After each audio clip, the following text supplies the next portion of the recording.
કે ધર્મ માત્ર પોથીના પાનામાં રહેતો નથી.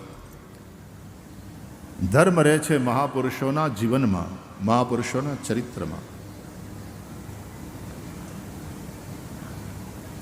એ મહાપુરુષોનું જીવન તમે જુઓ. એટલા માટે આપણી આ બધી જગ્યાઓ છે.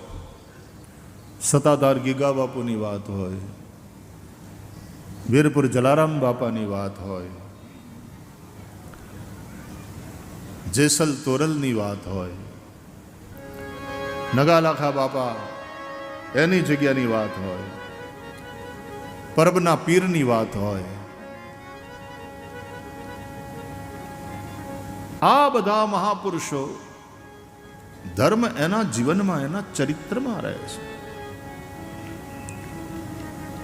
તો આ 6 પ્રશ્ન કરવામાં આવ્યા ભાગવતના પ્રારંભે, અને 6 પ્રશ્નના ઉત્તરમાં શ્રી સુત મહારાજે નૈમિષારણ્યમાં ભગવાનની મંગલમયી કથા સંભળાવી.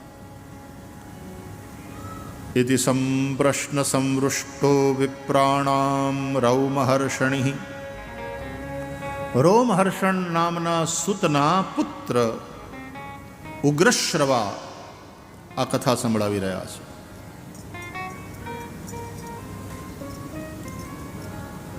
આકાશવાણી ઉપરથી સમાચાર આવતા હોય ને, ત્યારે સમાચાર આપનાર સમાચાર વાચક પોતાનું નામ બોલે.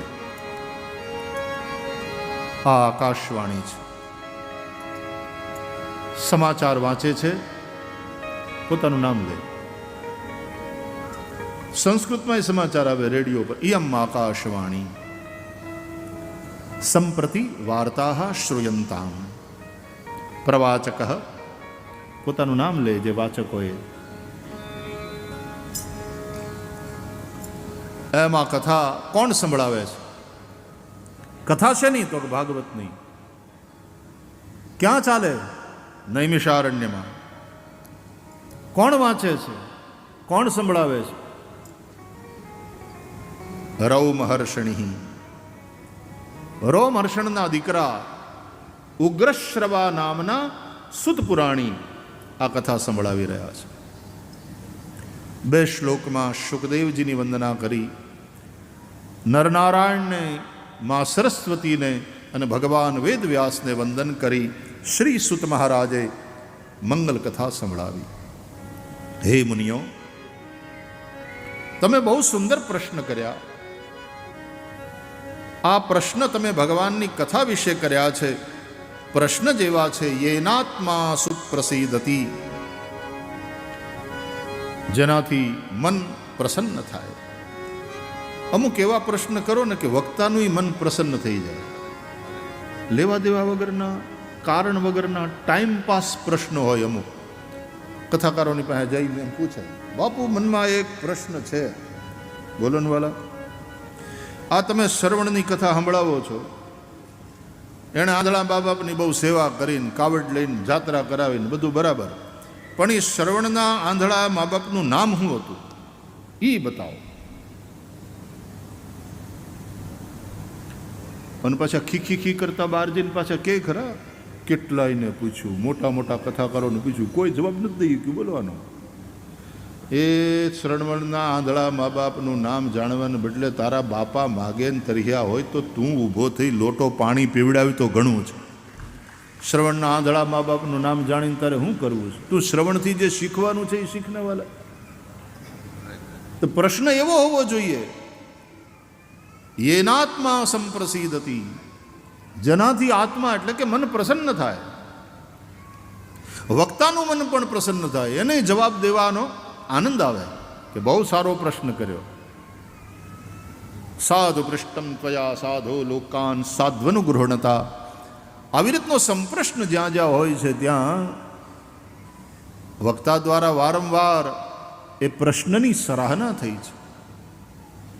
મુનય સાધુ પૃષ્ઠોહમ ભવદ્ભિર્લોક મંગલમ યત્કૃત કૃષ્ણ સંપ્રશ્ન યેનાત્મા સુપ્રસિદ્ધતી.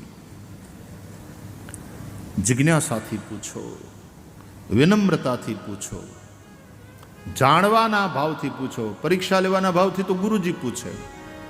આપણે એના ગુરુજી નથી, આપણે શ્રોતા થઈએ. શિષ્ય ન થઈએ તોય ઘોડ્યું, શ્રોતા તો થઈએ અને જિજ્ઞાસાથી પૂછીએ.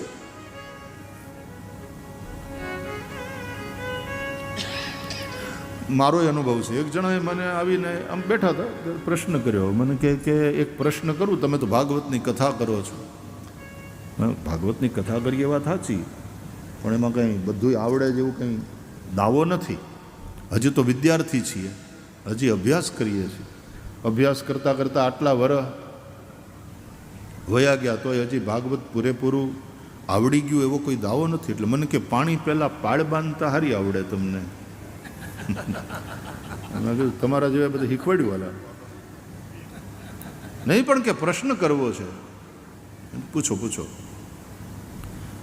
ભાગવત સંબંધી છે તો કે હા, ભાગવતથી જ સંબંધિત છે, એટલે તમને આવડવો જોઈએ અને તમે આ પ્રશ્નનો જવાબ આપશો એવી અમને આશા છે. સારું સારું, એવી પૂર્વ ભૂમિકા બાંધી. મન કે આ ભગવાન કૃષ્ણની જે બધી તમે કથાઓ કરો છો એ ભાગવતને આધારે પૂછું છું કે આ જમીન જે રહી ને, આ પૃથ્વી, એ જમીનનો એવો કયો ટુકડો છે, એવો કયો ભાગ છે કે જેને ચંદ્રમાએ ખાલી એક જ વાર જોયો હોય, પછી પાછો કોઈ દી જોયો નથી. એવી જમીન કઈ? ચંદ્રમા એક જ વાર જોઈ, પછી ચંદ્રમાએ કોઈ દી જોઈ નહીં. આવો પ્રશ્ન તો કોઈ દી કોઈ નહોતો પૂછ્યો. હું જે દી 25-30 વર્ષનો હતો તે દીની વાત, કથા તો ચાલુ થઈ ગઈ હતી. એટલે મૂંગો થઈ ગયો ને હું, એટલે એના મોઢા ઉપર આમ મરમાળું હાસ્ય આવ્યું. મેં એની સામે જોયું, મને કે હસતો હતો કે બોલો બોલો બોલો બોલો. એટલે મેં કીધું ભાગવતથી સંબંધિત પ્રશ્ન છે. ભાગવતથી જ અને કૃષ્ણ લીલાથી જ સંબંધિત છે. લ્યો ને તમને ક્લુ આપું. ક્લુ ભાગવતથી જ સંબંધિત પ્રશ્ન. મેં બહુ વિચાર કર્યો, પણ એવું કાંઈ મળ્યું નહીં કે એવી જમીન કઈ કે જેણે ચંદ્રમાએ એક જ વાર જોઈ હોય ને પછી કોઈ દી જોઈ નથી. આ એવો કયો પ્લોટ જોઈ આવ્યો? એવી કઈ જમીન જોઈ આવ્યો? એટલે જેવું એને સામું જોવું ને, આમ આપણે વિચાર કરતા હોઈએ, અને પછી જેવું સામું જોવું ને એટલે પાછું બોલો બોલો હસતો બોલો બોલો. ભાગવતમાં જ છે પ્રશ્ન, ભાગવતમાંથી જ પૂછ્યો છે. બોલો બોલો. એટલે મેં કહ્યું કે આવતીકાલે જવાબ આપું, બને તો ટ્રાય કરું આવતીકાલે. મને કે 3 દી દીધા, આવતીકાલે હું કામ 3 દી. અને ખરેખર ભાગવતનું આખું બરાબર. અને એ નિમિત્તે એક અવસર મળ્યો અવલોકન કરવાનો ફરીથી. આમ તો પાઠ કરતા હોઈએ રોજ, પણ જરા એ પ્રશ્નને લઈને વિશેષ પાઠ કર્યો ધ્યાનથી કે આવું ક્યાંય મળે છે ભાઈ ભાગવતમાંથી. અને કૃષ્ણ લીલા સંબંધિત એવો થોડું ક્લુ આપ્યું હતું એણે, એટલે દશમ સ્કંદને જરાક વધારે ધ્યાનથી અવલોકન કર્યું. એ પ્લોટ મળ્યો જ નહીં. બોલો, જેને ચંદ્રમાએ એક જ વાર જોયો હોય, એ જમીનનો ટુકડો પછી ચંદ્રમાએ કોઈ દી જોયો નહીં. નહીં તો એમ થયું કે આપણા કોઈક બિલ્ડર શિષ્યને કે ભરતને કહી દઈએ કે આ લઈ લે, આ વિશિષ્ટ જમીન છે, વિશિષ્ટ ટુકડો છે, આના બહુ ભાવ આવશે. કોઈ પૂછે તો કહેવાનું કે ચંદ્રમાએ આને એક જ વાર જોયો છે, પછી કોઈ દી ચંદ્રમાએ જોયો નથી. આના ઉપર ચંદ્રમાની કૃપા દ્રષ્ટિ પડી, આ લઈ લે. વેચતો નહીં, આ તો યુનિક કહેવાય. પણ એવું કંઈ મળ્યું નહીં. બહુ તપાસ કરી, 3 દી પૂરા થયા. પાછો ઓલો રોજ આવ્યો કથા, પછી હાથના બેહવા આવે ને, હાલે છે ને અભ્યાસ? હા હાલે છે ભાઈ. 3 દી, હજી 1 દી બાકી છે. છેલ્લા દિવસે વળી પાછો ઉઘરાણી કરવા આવ્યો. જય શ્રી કૃષ્ણ. જય શ્રી કૃષ્ણ. મળ્યું? એટલે મેં કીધું ભાઈ અભ્યાસ તો બહુ કર્યો આ 3 દિવસમાં, પણ કંઈ મળ્યું નહીં. બસ ને કથાઓ કરો છો અને લોકો પગે લાગે તમને, અને આ પ્રશ્નનો જવાબ નથી તમારી પાસે. એટલે હું બેઠો તો ત્યાંથી હેઠો ઉતર્યો, એને પગે લાગ્યો. તમે બતાવો મહાનુભાવ. કહી દઉં? હા, કોઈની પાસેથી આવી રીતે જાણવાનું. મને કે કહી દઉં, હવે નવેસરથી તમે અભ્યાસ કરજો, હું કહું એ પછી તમને મળશે. હા કહી દો. મારાથી ઉંમરમાં મોટા, 10-15 વર્ષ મોટા એ વખતે. એટલે મેં કીધું હા ખો. મને કે આ દશમસ્કંદની કથા ખરી ને? ખરી. મથુરાના જેલમાં ભગવાન શ્રી કૃષ્ણનું પ્રાગટ્ય થયું ને? થયું. પછી વસુદેવજી ટોપલામાં ઠાકોરજીને પધરાવીને નીકળ્યા ને? નીકળ્યા. જમનાને કાંઠે આવ્યા કે નહીં?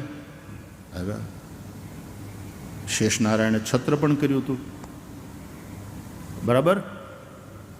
બિરોબેર? બિરોબેર? બિરોબેર. આપણી કાઠિયાવાડી એક્સેન્ટ છે. બરાબર નહીં બોલો? બિરોબેર? બરોબર. પછી વસુદેવજી ટોપલામાં બાલકૃષ્ણલાલને પધરાવીને જમનાજીમાં ઉતર્યા કે નહીં? ઉતર્યા. પછી ભગવાને પોતાના ટોપલામાંથી પોતાનો ચરણ બહાર કાઢીને જમનાજીના અંગૂઠાથી એને સ્પર્શ કર્યો. બરોબર?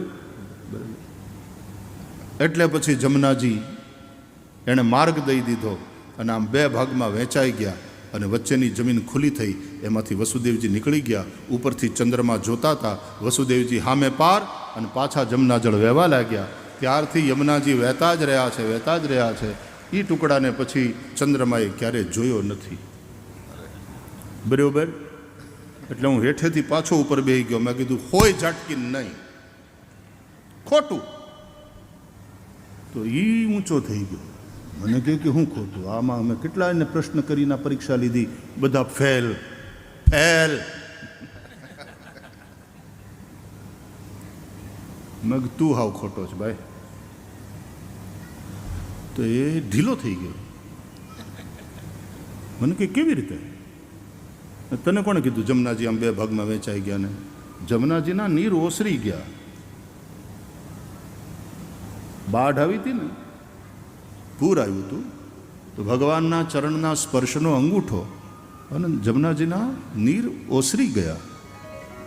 પૂર આવ્યું હતું, બાકી વહેતા હતા તો ખરા.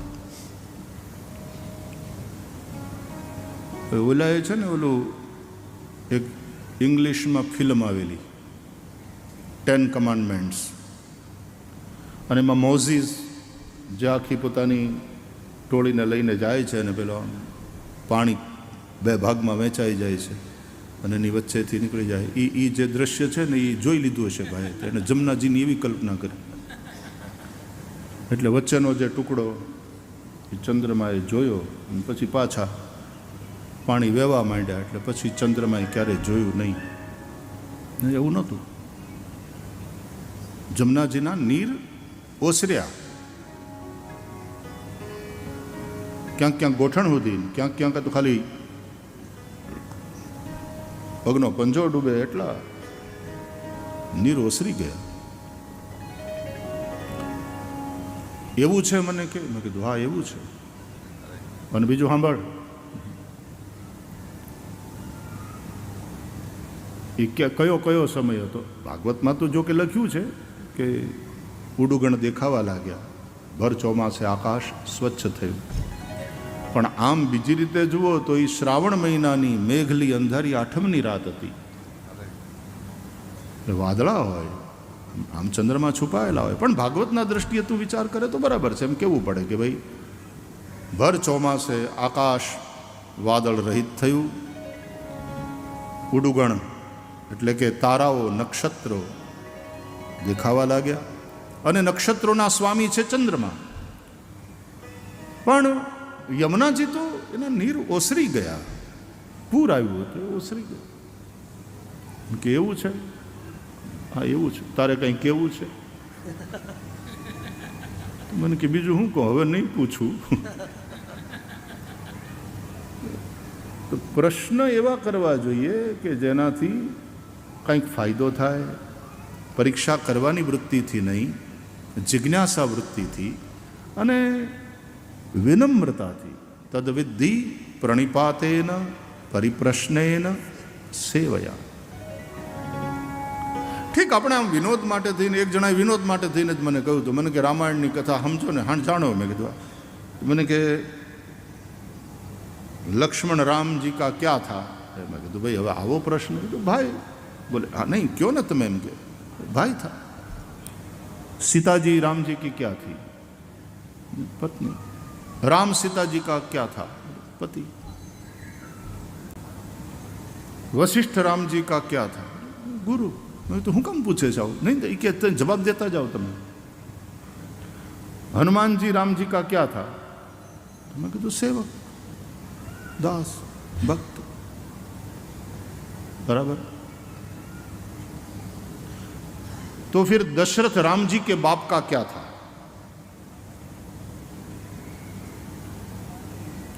शू? तो दशरथ राम जी के बाप का क्या था? अरे मैं कहता तो दशरथ जी राम के बाप थे, पिताजी थे दशरथ जी. तो कि नहीं, मैंने पूछा दशरथ राम जी के बाप का क्या था? अरे मैं कहता दशरथ जी राम जी ना बापा था. नहीं, तमे समझा नहीं. दशरथ राम जी के बाप का क्या था? भेजाનું દહીં કરી નાખે એવી રીતે ઘણા પૂછે. મેં કહું પછી ભાઈ તું જ કે. મને કે दशरथ राम जी के बाप का नाम था. આટલી ખબર નથી પડતી? दशरथ राम जी के बाप का नाम था. હવે આને ધોકો લઈને મારવા દોડવું જોઈએ કે નહીં? આમ કે તારી ભલી થાય, ભેજાનું દહીં કરે. પણ એક વિનોદ માટે થઈને આપણે વાત કરીએ એ વાત અલગ થઈ ગઈ. બિલકુલ એને એને એને એનું સ્વાગત, એની ટીકા નહીં. પણ પરીક્ષા કરવાની વૃત્તિથી વળી પાછા આપણે ઘમંડ કરીએ કે હારા હારાને પૂછ્યું ને કોઈ હજી સુધી બતાવી નથી શક્યું. શ્રવણના આંધળા મા બાપનું નામ શું હતું? આમ તો હવે પછી પુસ્તકોનું વધારે અવલોકન કરો તો એ સાંભળવા મળે છે. પણ મહત્વની વાત છે કે એ જાણવાને બદલે શ્રવણની જે પિતૃભક્તિ છે એનાથી સંદેશ લેવાનો છે. મા બાપની સેવા એ તે સંપ્રશ્ન સંવૃષ્ટ વિપ્રાણામ રૌમહર્ષણી. પ્રશ્ન સંપ્રશ્ન હોય તો વક્તા પણ સંવૃષ્ટ થાય, પ્રસન્ન થાય.